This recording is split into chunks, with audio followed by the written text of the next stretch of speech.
Well, hello everyone, and welcome to this pilot program of Builders Company. This is a brand new series for us. My name is Don Greenwell. I'm the head coach here at the Commercial Builders Association. You guys are all joining a very important discussion today. It's about suicide and opioid addiction prevention. For just a moment, let me talk just a bit about the Builders Association. We're a trade association advancing people's lives through construction. And here we value commitment to collaborate within our industry and the greater community at large. And we have chosen Suicide Prevention Week to launch this new podcast series. We have a full week of activities, and you'll hear more about that later in the program from our Director of Safety, Phil Shoemaker.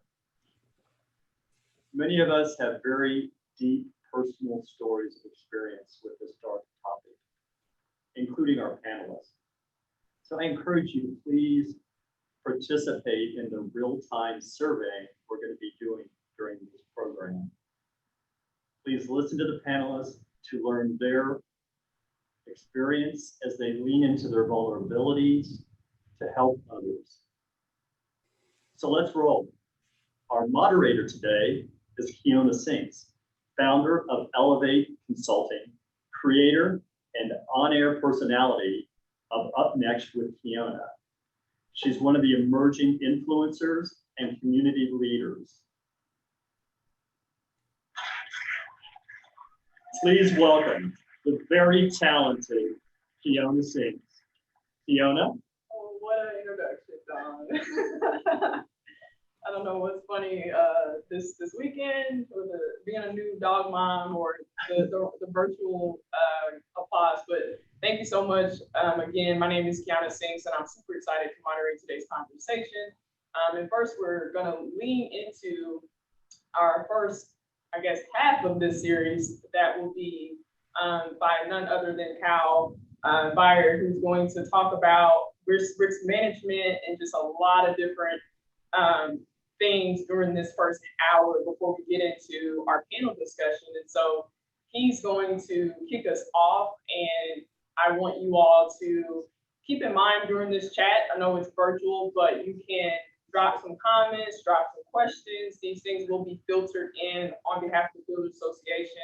If there's any questions as well during this presentation, and Cal will do his due honor in sharing some resources. And as we move forward into this discussion, there will be opportunities for Q&A as well. And so none other than Cal, thank you so much for being here this morning, and welcome, and I'll let you take it from here.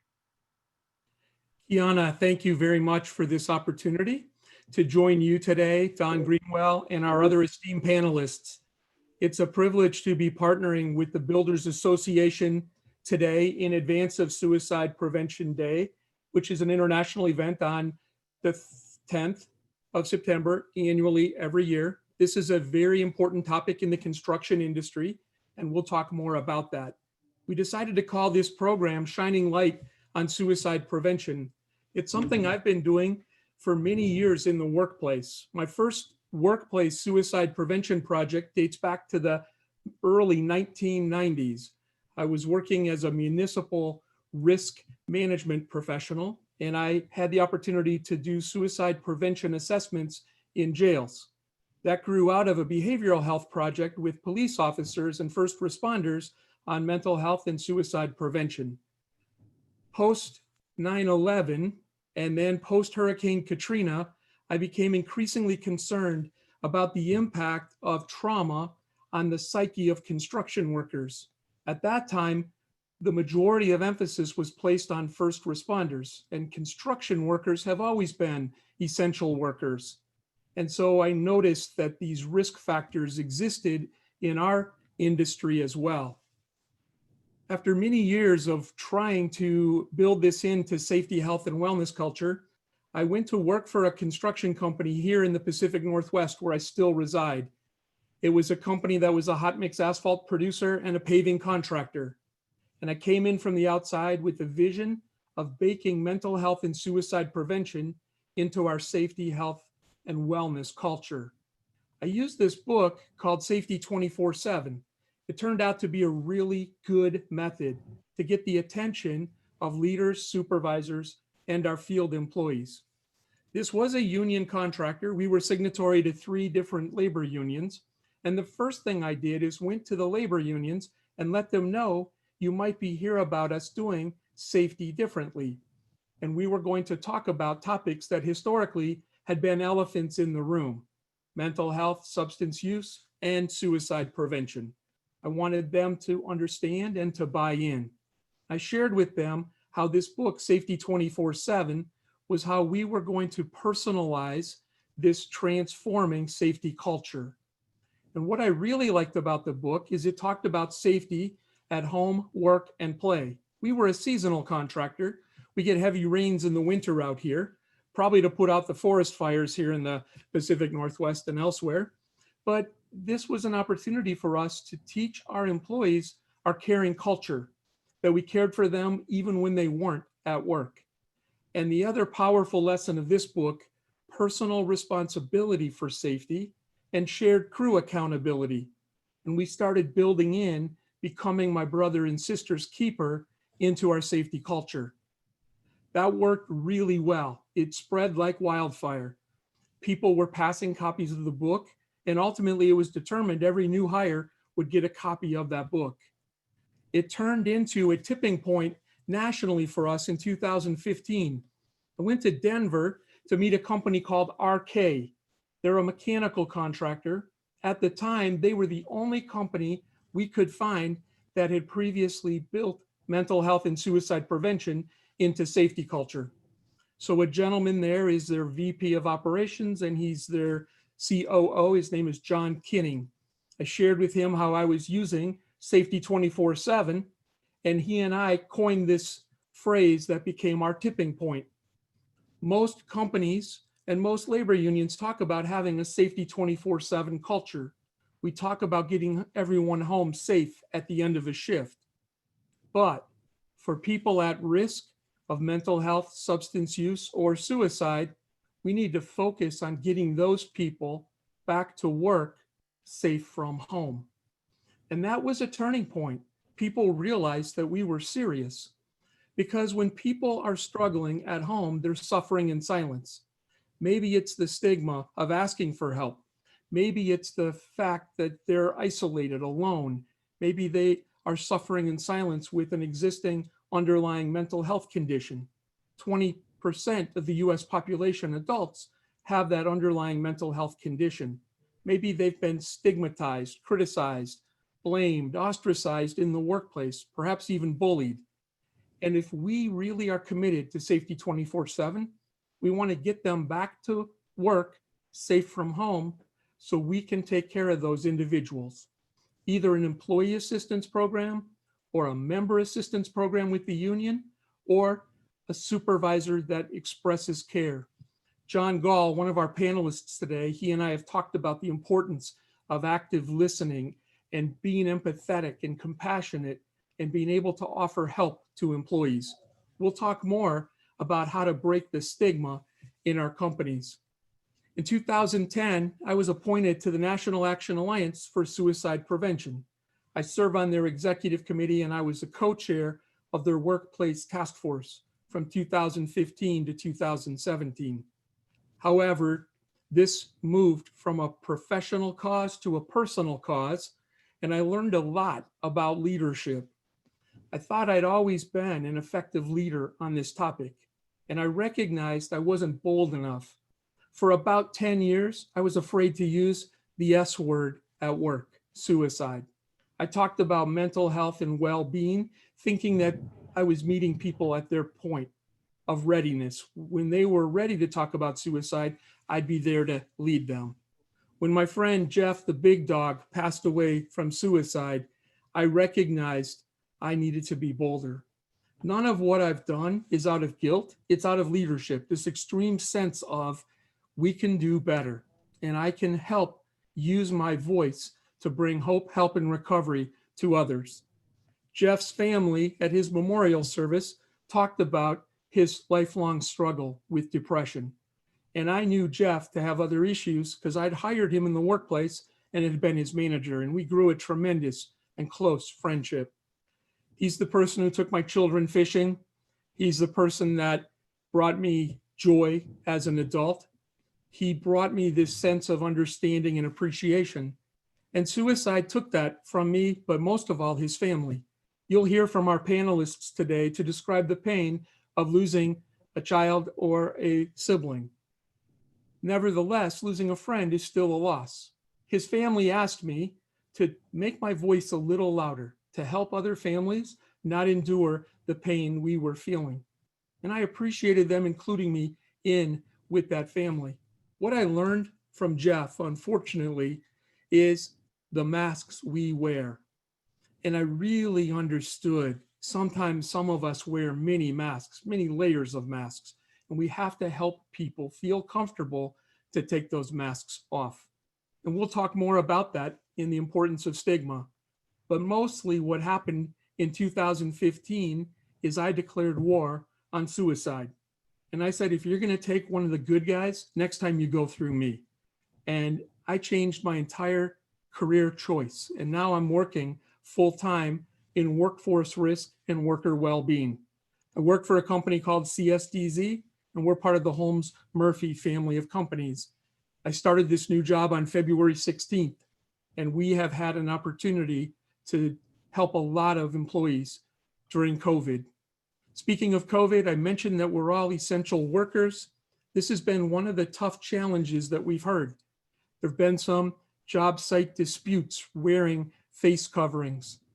And the face coverings are shielding our nonverbal cues. It's leading to increased tension at job sites. So again, I think as you're going to hear John Gall talk, that active listening, being supportive, treating people with respect, breaking down some of those barriers, and just having extra sensitivity during this increased stressful time. I'd like you to know, before COVID, our industry had a challenge, and so did society, with mental health, substance use, and suicide. Our industry just happens to have more of that challenge. Pre-COVID, there was about 23% of employees who said they were often in burnout mode. 44% sometimes in burnout mode. So 77% already feeling that stress of burnout. Pre-COVID, about 5% of employees said that their mental health was poor or very poor. A study last week on the 3rd revealed a tripling of depression in all demographic groups, especially those facing more economic uncertainty as a result of COVID. And that was similar to this particular study that said 40% have experienced burnout just during the pandemic, and that work hours have intensified, mostly from folks working at home who've been sheltered in place, who aren't establishing clear boundaries between work and home. But now 18% said mental health was poor or very poor, over a tripling, almost a quadrupling of the pre-COVID number. And that's pretty consistent with what a company based out of Canada, Morneau Chappelle, they run one of the largest EAPs here in the US. They have a mental health index that they do for multiple countries. This happens to be the data for the US. Each month, they do a different specialty report. In June, it looked at the effect of employees and their feelings toward their employers taking care of mental health and job site safety during COVID. Those numbers were very favorable. I've been giving a lot of kudos to safety professionals for taking care of people, HR professionals for helping build more empathy in the workplace. But this will show you the cumulative mental health stress continues to rise during COVID. So a quick moment as we are in the middle of Suicide Prevention Awareness Week and month is for us to recognize with this cumulative stress, the one group that's had the highest rate of stress has been full-time students. This study only looks at adult students, but the same is true for children. So whether you're a brother, sister, aunt, uncle, father, mother, grandparent, it's important to recognize 1 in 4 children have experienced thoughts of suicide during the pandemic. And so talk to your children, take time, be gentle, understand that these are times like we've never faced before, and find methods and resources to share with your children. We'll cover some of those toward the end. I'd like now to move to a few construction-specific risk factors. Construction historically has had the second highest rate of what's called binge drinking. It's heavy drinking. It's 16.5% of our workers drink 5 to 7 drinks in a single occasion more than 5 times per month. So that number is second only to mining. And a second area of special risk, construction has many first responders, and we have many veterans that comprise our workforce, and especially comprise our future workforce. Both areas are areas where we are targeting for workforce development. And this summer, the social unrest has contributed to stress and has even triggered some PTSD among some of our workforce. So being sensitive, being able to provide resources, sharing information is really important for that special high-risk population. In general, the social unrest caused a lot of dissension and a lot of tension among many people as we evaluate the future of diversity, inclusion, social equity, and social justice. And so there are a lot of pressures beyond the pandemic existing now, including economic pressures. One other area that we've been monitoring very closely is the risk of relapse during COVID. I did a toolbox talk back in April about the risk of relapse. AGC Constructor Magazine will have an article by that title here in the next week or two. But this is data as recently as July 1st from the Washington Post that shows month over month, year over year, increases during the pandemic of overdoses. You'll see that little red asterisk. Not all overdoses are fatal, mostly because the preponderance now of Narcan, also known as naloxone, it is the antidote for opioids. But you'll see that that number is something that's very alarming. That toolbox talk provided information for employees and their family members to seek virtual recovery meeting rooms to replace those that were shut by work at home and shelter in place. So very important to have that sensitivity that a certain population of your employees might be fighting and struggling to keep their sobriety, and having that sensitivity for them to find an alternative meeting room would be one workplace strategy. So specific to suicide, this is information that is really sensitive. It's really important for us to understand and act upon. More construction workers die by suicide each year than all other workplace-related fatalities. We know that because the Bureau of Labor Statistics keeps very good statistics. And secondly, they have their Focus 4 initiative, 60% of the fatalities in those leading 4 areas. Based on limited data in only 32 states, there were more suicides among construction workers than all the BLS data from all 50 states. We have the industry with the highest number of suicides and the second highest rate of suicides. And we'll talk a little bit more about that. In the US population, about 14.2 per 100,000 of population die by suicide in a given year.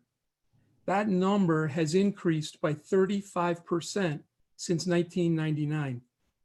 It increased from 99 to 2006 by 1%, and from 2006 to the current date by 2% per year.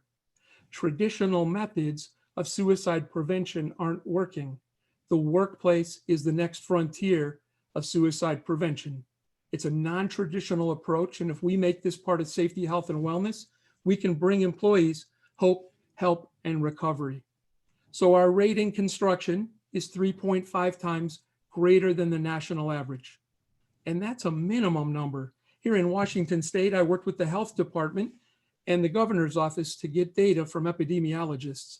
And we found in 2018, 6 occupational fatalities in construction, but 125 suicides, over 20 times that number.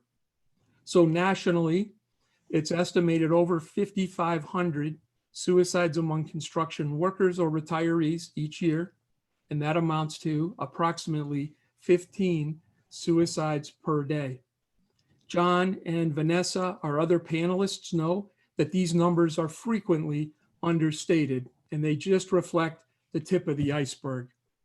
So we did have a couple of questions from people who were going to attend today. How do those rates vary by different trades?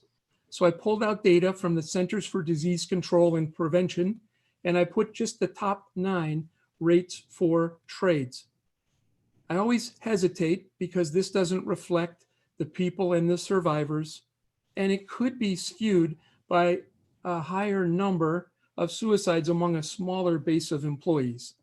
So it may be that that general number of 43.5 may be a better number. But what I've done about this slide is, since COVID began, I've reached out to the top 12 trades, and I'm happy to say I've done programs either for international unions or associations or both to cover 9 of the top 12 trades. But this is to let you know probably some of those common factors would be chronic pain, separation from family, traveling, being isolated from your support system because of your work. When I do suicide prevention training, I talk about industry culture factors, company factors, and industry factors like the nature of work, specific job and task, environmental and ergonomic concerns, and then lifestyle choices. One that I didn't mention is chronic pain from years of hard work, laboring in our industry. We have to do better at soft tissue injury prevention and the management of sprains and strains. In 2015 and 16, our industry had the highest incident of prescription opioids, just as an example. So we need to have sensitivity that drug testing is not enough. We need to do education and training and provide support and working jointly labor management to ensure people have access to recovery programs. How do I know this works? This was an article in 2016 in Forbes, a business publication, what construction workers could teach other industries about mental health awareness. And what we did was stigma reduction strategies. So today you're going to have access to a resource guide we put together to supplement this presentation, and we'll make a PDF of these slides available. I've been doing a 5-part series of blogs. These are some of the titles of those blogs, but we call it the invisible crisis in construction, mental health. And we're saying, let's look under the hard hat. We're breaking the stigma, and we're talking about strategies to build well-being. How do we remove those emotional masks? And what is and how do we manage workforce risk? There are free videos available on suicide prevention at this website, joyages.com/construction. There's 10 videos currently available. We'll be building out more of those over time. There's a program called Man Therapy. It's a website. They've got short videos, and they have an online assessment tool called the Head Inspection Checklist. It is really a gender-specific approach, initially built for what's called the men in the middle-aged men who die by suicide at a higher rate, but it's resonating really well with the younger generation. So in our mixed generational workforce, Man Therapy is a great resource to build into toolbox talks, divisional meetings. Some of the content is a little bit risque, may not be appropriate for a group setting, but if you go check out the website, go to YouTube, you'll find some pretty useful videos. I also would like to talk with you briefly about the Construction Industry Alliance for Suicide Prevention. It formed in October of 2016 to support the efforts that me and Dr. Sally Spencer Thomas were leading. There are posters, there's toolbox talks, the videos are posted there. There's many resources available, English and Spanish posters, and there's many more developments that will be coming. with respect to this Construction Industry Alliance for Suicide Prevention. The URL is www.preventconstructionsuicide.com.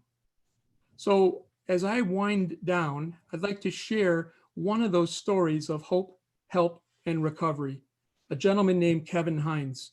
Sometimes people say people who die by suicide were weak or selfish, and nothing could be further from the truth. Perhaps they wanted their pain to end, is what we teach. And John and Vanessa will be sharing their journey in dealing with the grief that they've suffered. Kevin teaches how to overcome through resilience and healthy lifestyles, fitness, nutrition, proper hydration, mindfulness, and togetherness with people.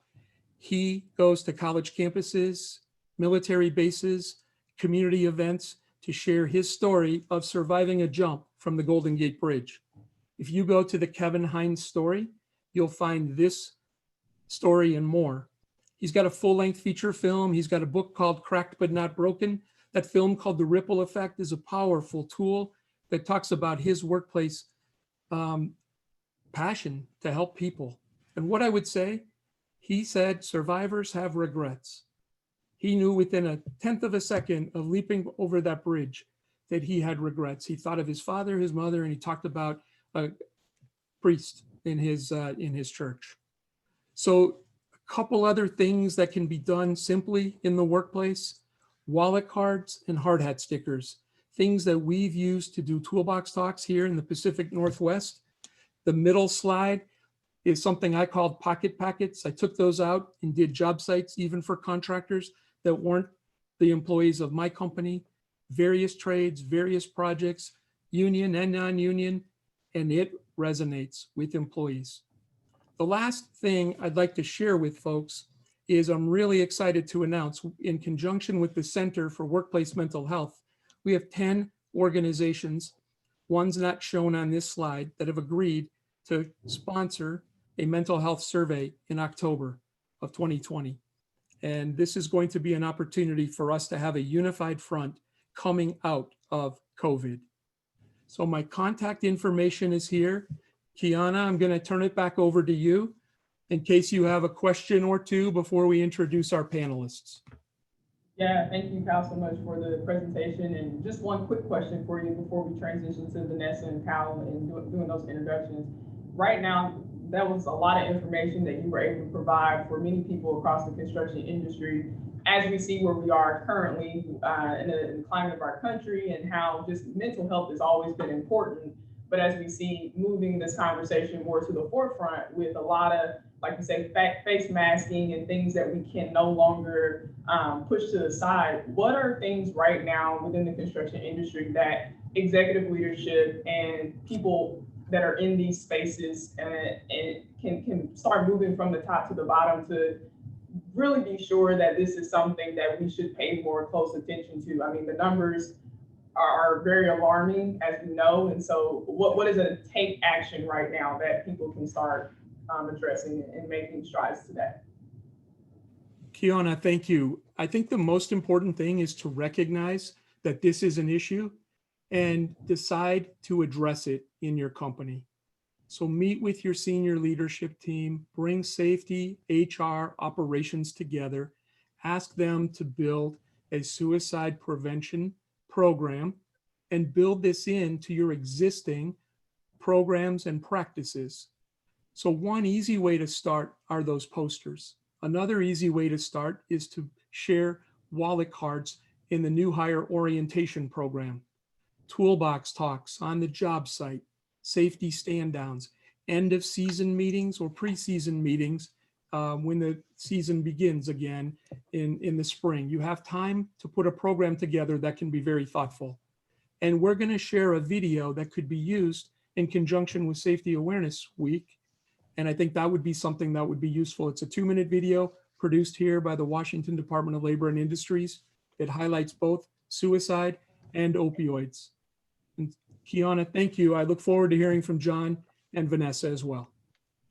Thank you so much, Cal, for that. And we will transition right now to the second half of the Builder series. Thank you so much again for joining us this morning. My name is Kiana Sinks again, and I'm super excited to be here and won't delay so we can jump right in, but we have two distinguished panelists who within the suicide awareness industry have made it their life mission to educate and inspire and to really have opportunities like today to really talk about these issues around mental health and what people like everyone across our country should be doing right now in these types of areas. And so I will start with Vanessa Abrams. She founded and is the current executive director of Self-Discovery, Pain, and Positioning Purpose Incorporated. She's devoted her life to raising awareness to address mental illness and wellness and suicide prevention and saving lives exactly where she is today. And she will share a little bit about her journey, and I don't want to take away from that at all, but just how she's gotten to where she is now and currently what she's doing in her personal life to advocate for suicide awareness. Second, I have John Gao. He was the director of training and workforce development for the St. Louis, Kansas City Region Council. And right now, currently, John is recently retired after 40 years of service. And so congratulations, John, on retiring. I'm inspired today. I'm hoping to get there. And he's really dedicated his life as well to mental health awareness and has served on numerous boards and leadership development councils across the country to bring awareness to these issues today. And so without any further ado, I wanted to jump right in, Vanessa, and starting with you for this first question. Clearly, September is just a crazy month, right? And I know that you and John will share that and kind of talk about mental health has always been important, but right now we see currently it is just so many different factors as it relates to why people should be really hands-on with this subject, and it's just not something that's cliche. And so can you tell us a little bit about why September is such a critical month for people like yourself who are advocating for mental awareness and suicide prevention? And then John, you as well. Yes, sure, absolutely. Thank you for having me. And September for me personally is a very difficult month because my mom passed in September, my brother passed in September, my mother's birthday is the 30th. And then I also decided to bury him on that same day or put him in the crematorium. And then 4 years ago, 4 years later, here I am, it'll be 4 years next week that my brother passed, right? I'm like, and it's Suicide Prevention Month. What? Really? I had no clue. I had no clue last year, year before, and even when it happened. But as I, move forward in the mission to eradicate suicide, September is a major, major month for all of us to allow our voices to be heard, to silence the stigma, to silence the shame, to let people know that it's okay not to be okay, but it's not okay not to get the help that you need. So Suicide Prevention and Awareness Month is so critical, just as oxygen is to our cells. So it's critical that we get out here and show and prove. And when I say prove, by looking at me to say, hey, if she got through it and she doesn't look like what she's been through, let me hold your hand and I'll walk with you so that you can get through too. Hope Diller is what we call it. Thank you, Vanessa. Thank you.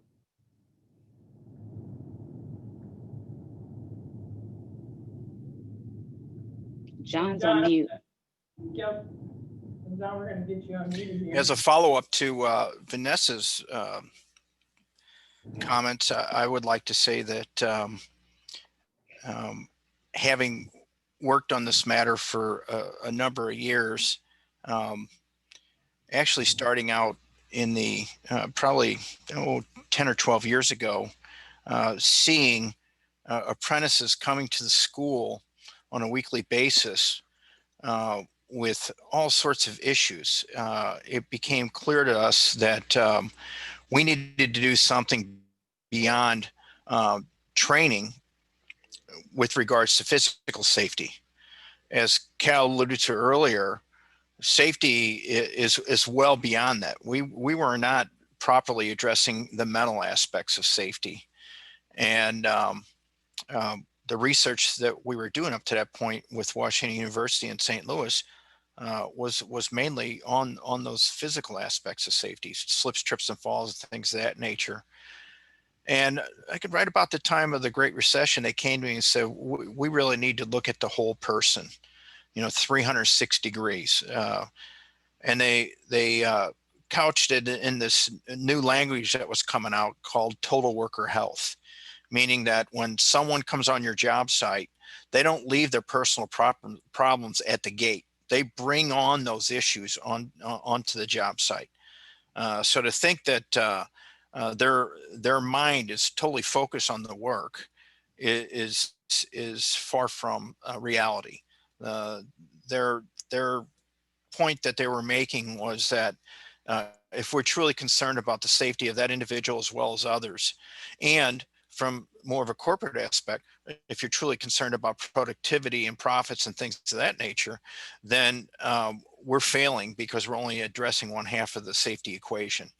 And unfortunately, just as little as like 3 years ago, many of the safety professionals who were surveyed felt, over 50% of them felt, that mental health did not fall under their purview of duties on the within the corporate structure and or on the job site.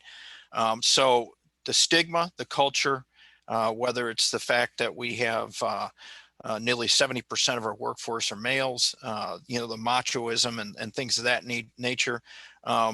Of course, as both Vanessa and Cal alluded to, we need to change the culture, which is not easy because change is always difficult. And part of that change is breaking down the barriers so we can break through those stigmas. And so from my end, I looked at it as something that was necessary. We needed to not only address financial literacy and make the connections between financial literacy and mental health.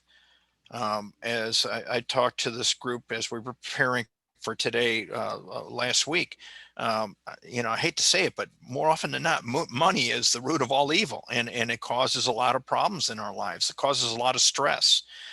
And so if we're not training our apprentices merely on how to hammer nails and put concrete forms together, we also should be training them how to save money for the future, for those rainy days, and for their kids' vacations and college and so on and so forth. So we need to look well beyond those physical aspects into the mental aspects, and no sooner than we approach that and we're on a course of correction, then by 2015-16 we were getting hit with the opioid crisis, and then by 17 we were then the issue of suicide in the industry was popping up. So too often in construction, I think when we approach a problem, we approach it in a silo method.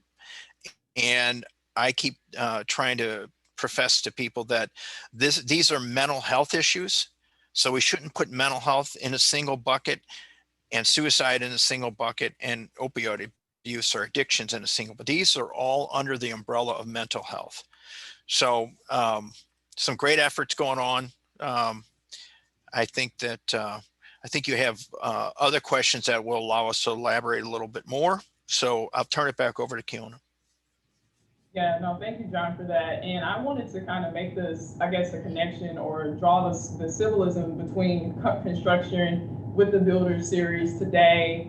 We hear a lot of things across construction industry as a whole, and I know we'll circle back and loop Cal back in as it relates to risk management. And I know you do more of, like you said, the 360 and looking at it internally as a whole. But I mean, I think it's kind of interesting that in the construction field, and these individuals, whether men or women, there are people that are building up our community. So I think it's only right, considering that we should maybe take an effort to really put a lot more emphasis on taking care of the whole self. And so, Vanessa, when you hear that, and when you talk about silencing the stigma, right? Because we know nationwide, suicide is one of the first, leading causes of death between 34 and 35 age range.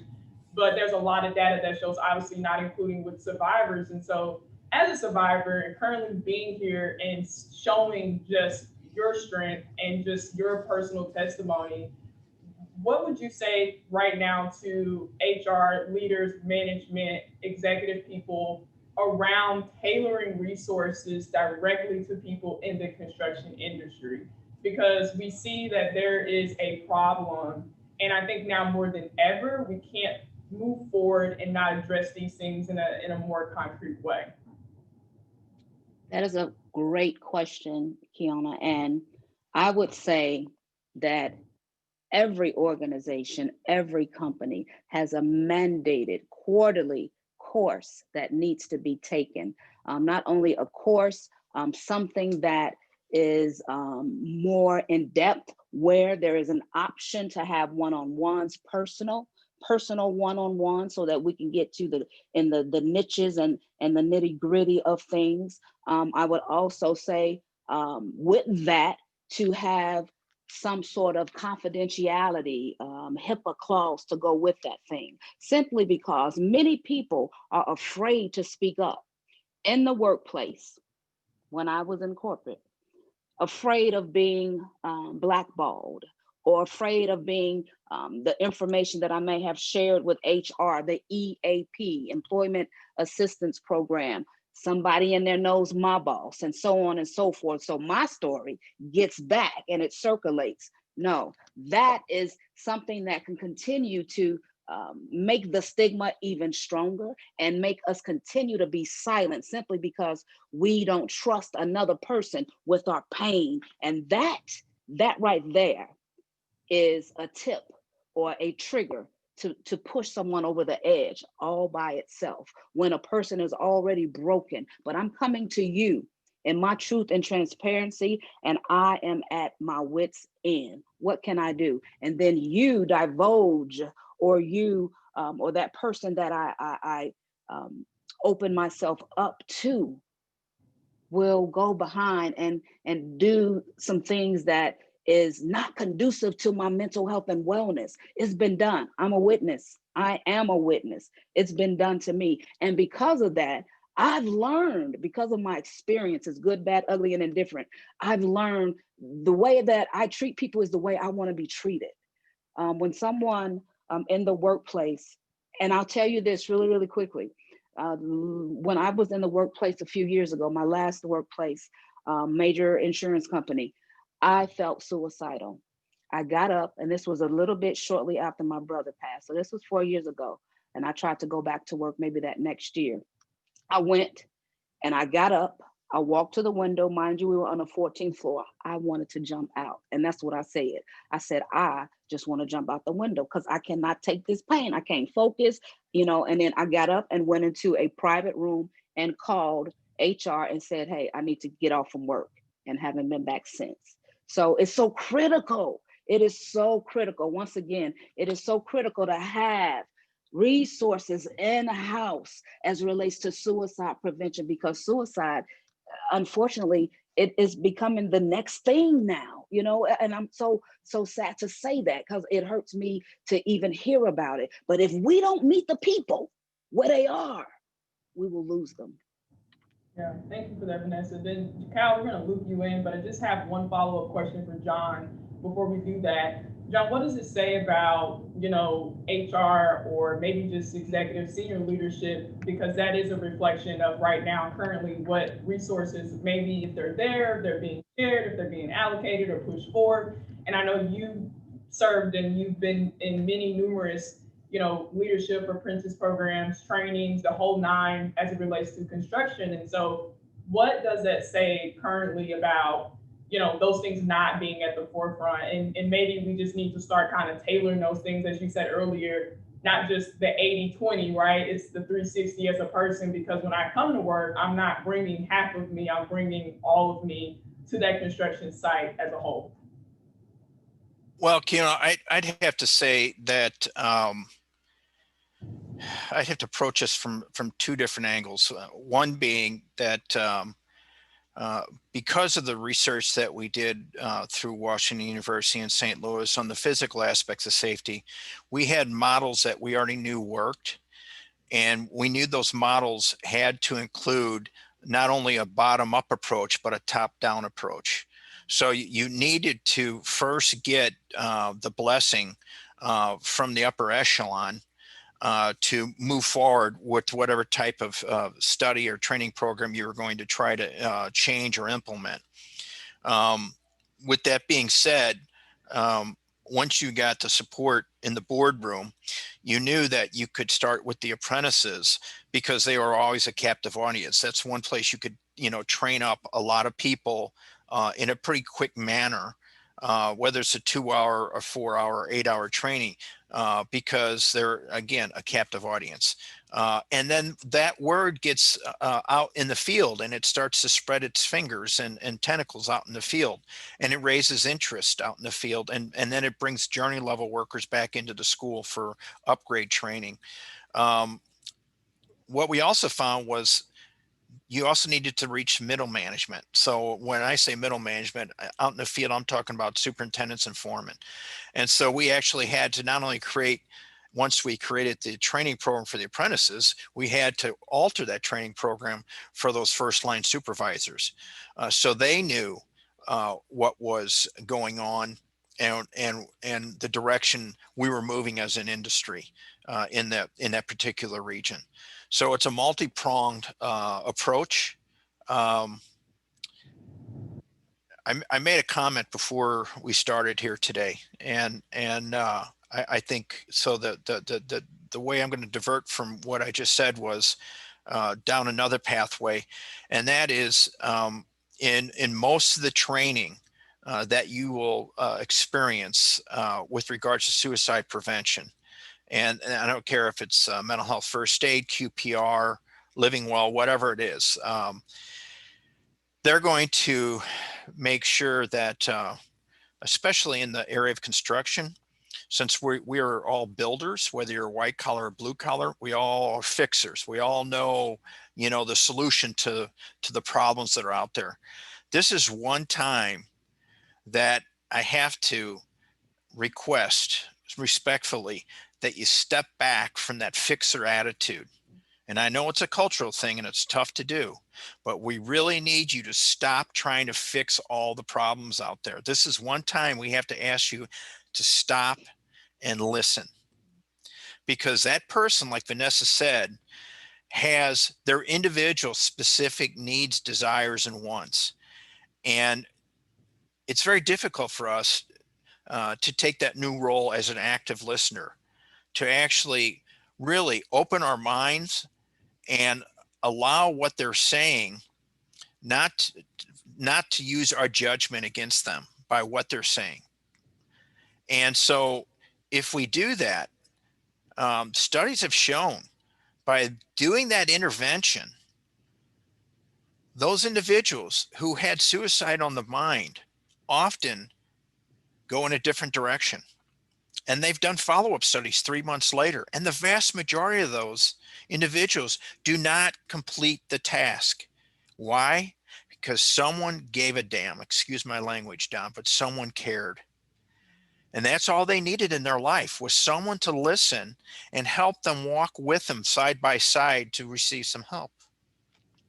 So I can tell you firsthand that that's so very important. And I experienced it in my family, and I've experienced it with other people who've reached out to me. And it's no greater feeling than to have someone come back days later and say, gosh, what you did for me, changed my life. And I'm not looking for those accolades. I'm looking to help people move beyond their pain.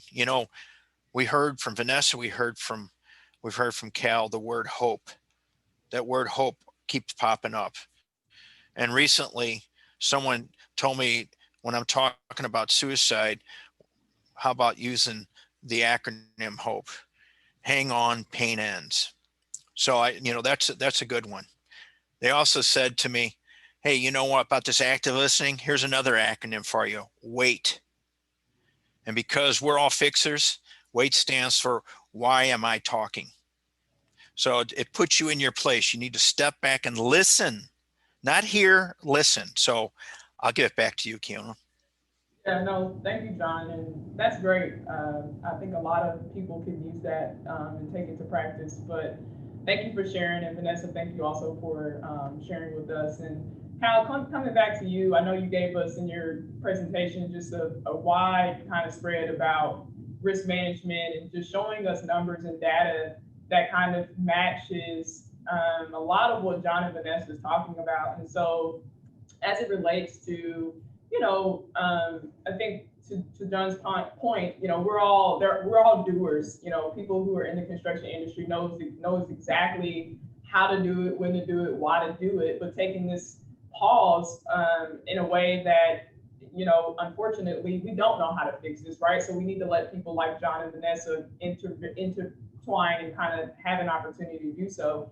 So what would you say right now, just kind of getting into a little bit of the details as it relates to risk management, right? Like that's always important, but why now ever before, right now, currently where we are today with COVID and all the social unrest and everything that's going on?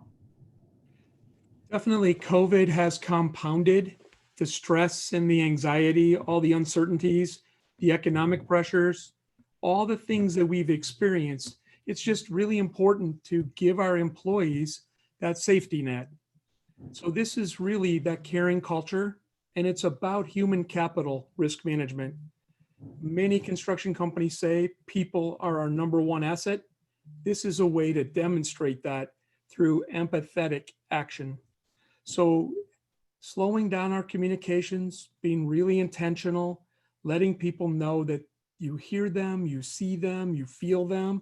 Really important issues right now for people to recognize the company cares, the company is taking action, and the company can be trusted. I think are two of the real important takeaways. And John, I'm going to need to borrow from you your weight. Why am I talking?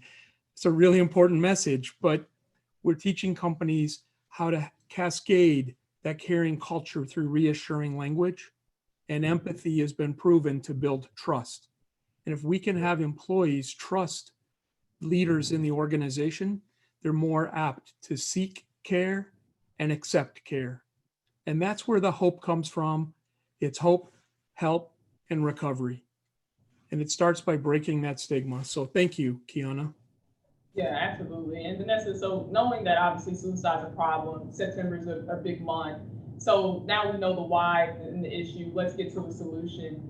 And I think it's very telling, obviously, if we're not having those conversations, and it brings up to the forefront of maybe some gaps and some things that are not being addressed internally as it relates to what Kyle just mentioned, and John, company cares, HR policies, resources being allocated. So Vanessa, like if there was like a 3-step tier process to break this down, what are some things that we can start doing right now as it relates to that construction manual, not just in building physically, but obviously the emotionally internal aspect of the person? I would start with the workplace, making sure that we have something in place, just as you all are talking about. The reason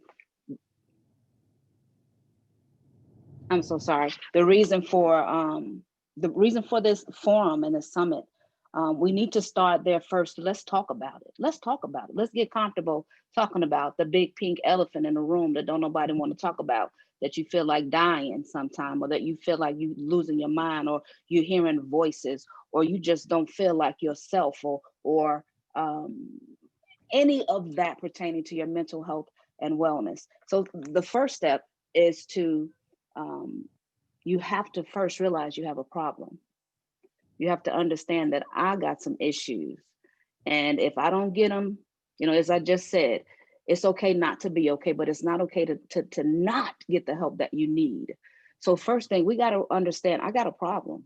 And that problem, it may not be just my problem. The problem may be hereditary. So it probably didn't fall on me. So that's number one. But it's way more to number one. Then number two, reaching out for support. You know, making sure that you have support, whether it's family, whether it's friends, whether it's work, somebody that you can trust. We just heard and talked about the word empathy. We need somebody to trust, simply because when we speak in our truth and in transparency.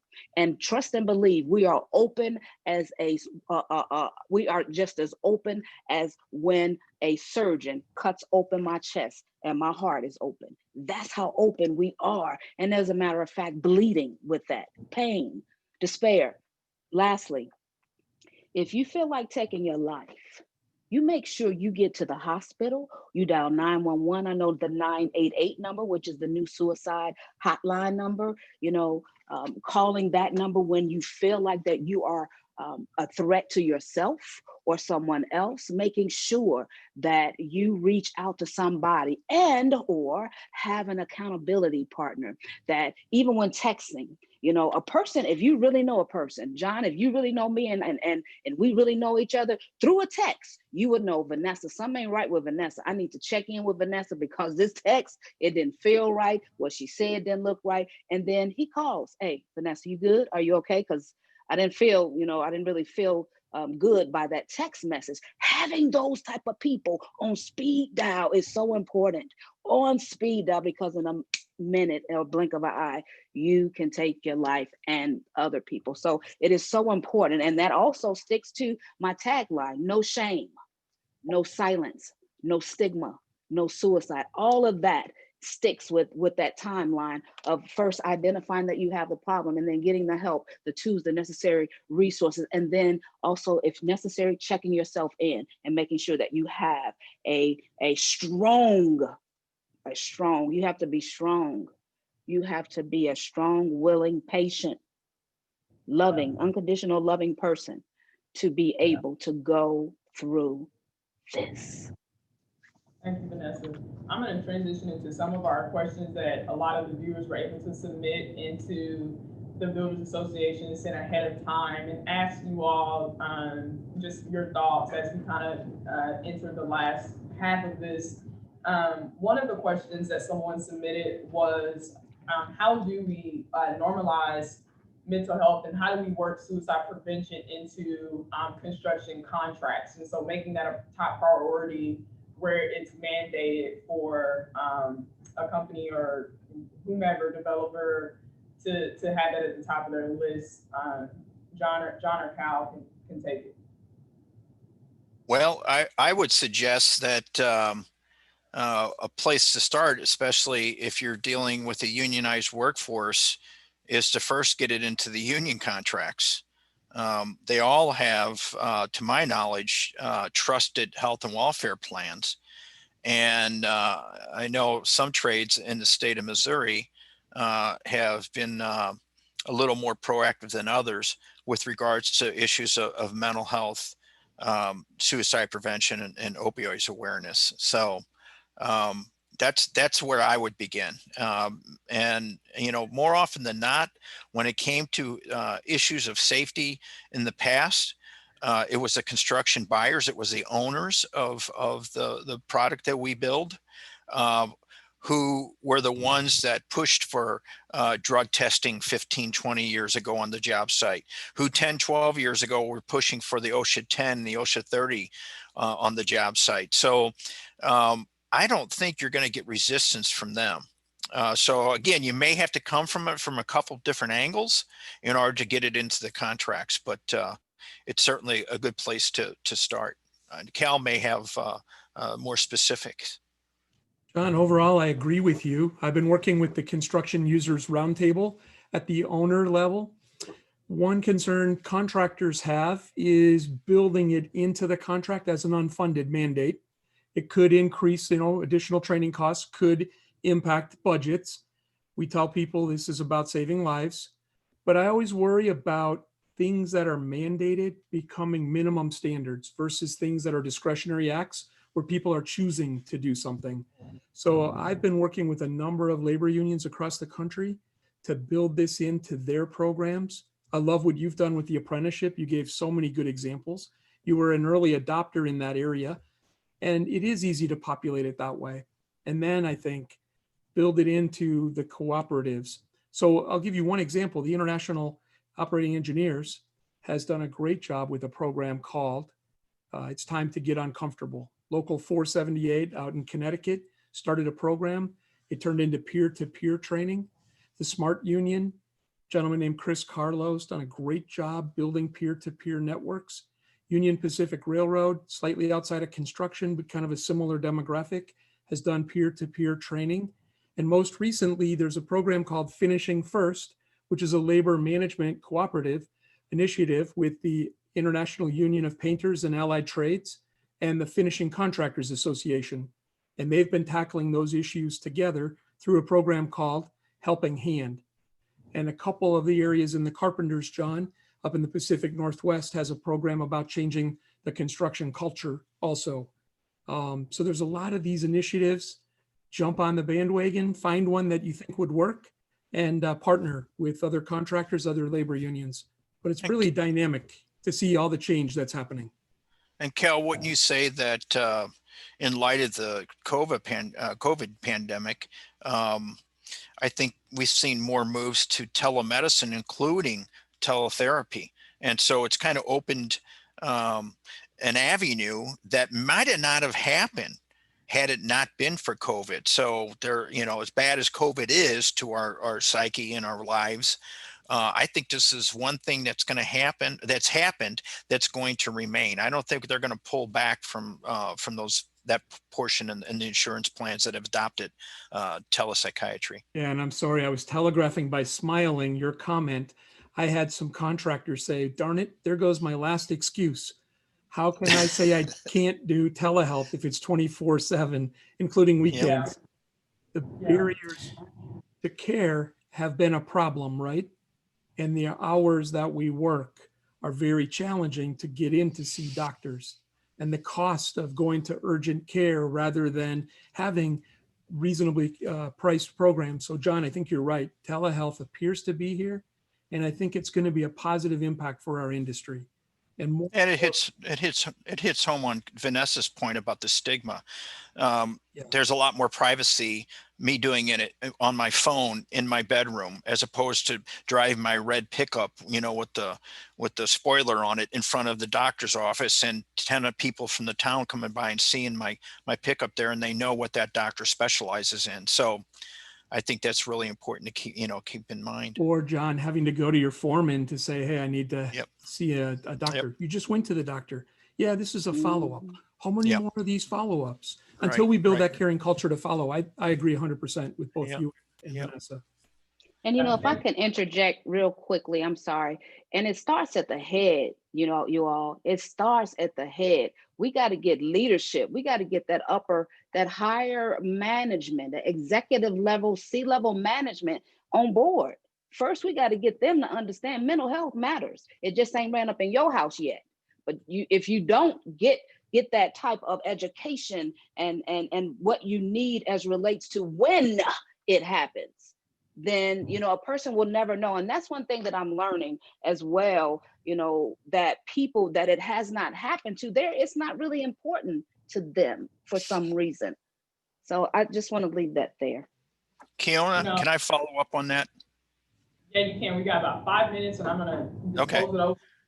I just want to follow up on that because far too often we don't see people come out of the woodwork until it hits home in their own house. Mm-hmm.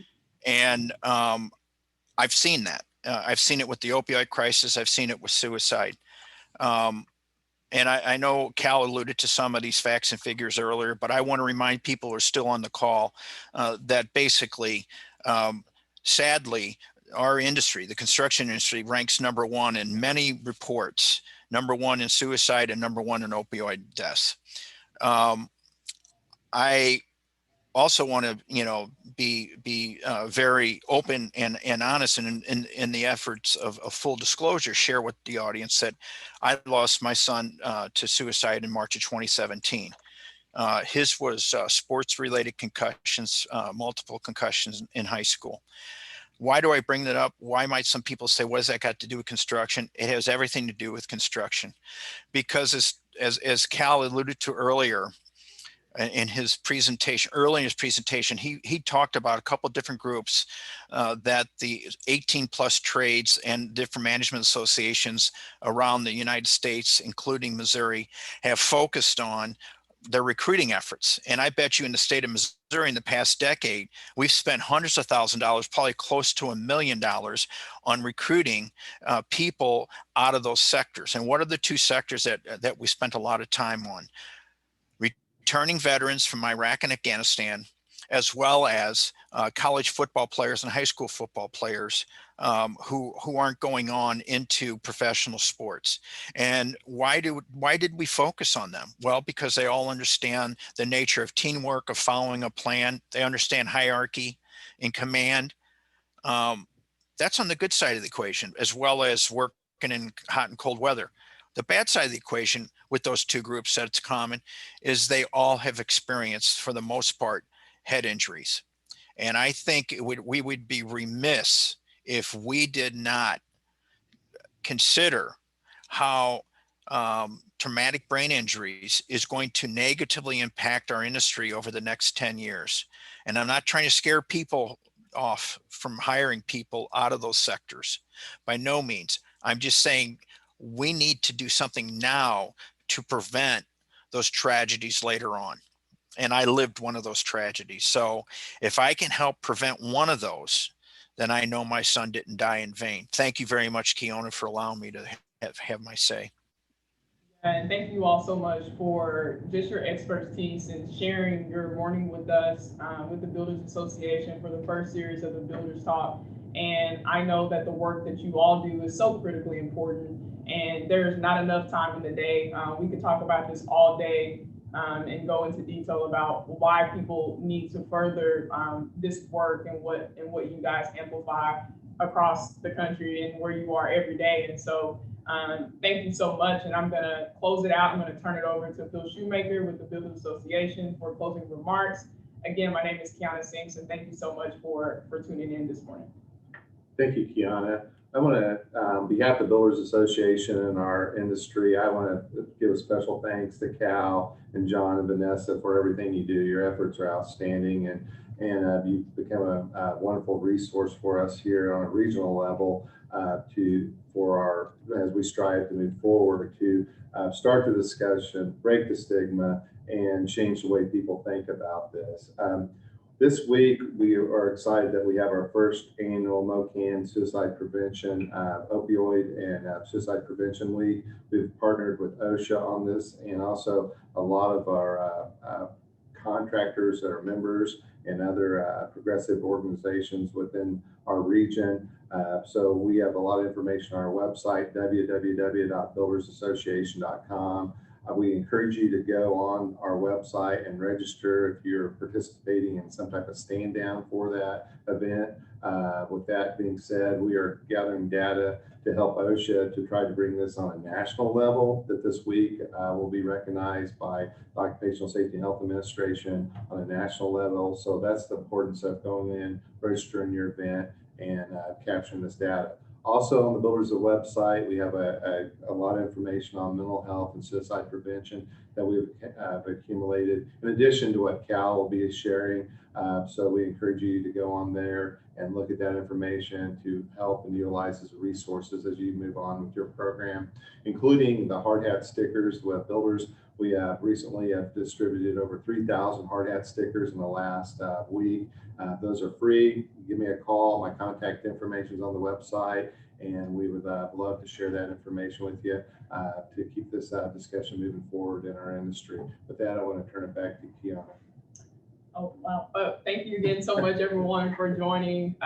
This is the first of many conversations, and I think now more than ever, so many people need to hear consistent voices in our communities, internally and externally in our job places. But kudos to the Builders Association here in Kansas City for having this discussion, and Don Greenwell for inviting me. Again, if you need to learn more about the Builders Association, membership, services, the whole 9 yards, please visit the website and take advantage of all the resources that are there. People will be more than happy to help you and help you facilitate getting plugged in. Again, please look for the second series of the Builders Talk we'll be back with more great content and more great discussions as it relates to not only Kansas City, but across our country and what we can do here locally to be better and to do better, right? And so thank you again for joining us this morning. Again, my name is Kiana Sinks. I want to thank Don, Katie, Brian, everyone, Angela, Phil, for inviting me to this conversation. And we will see you all soon. Thank you again.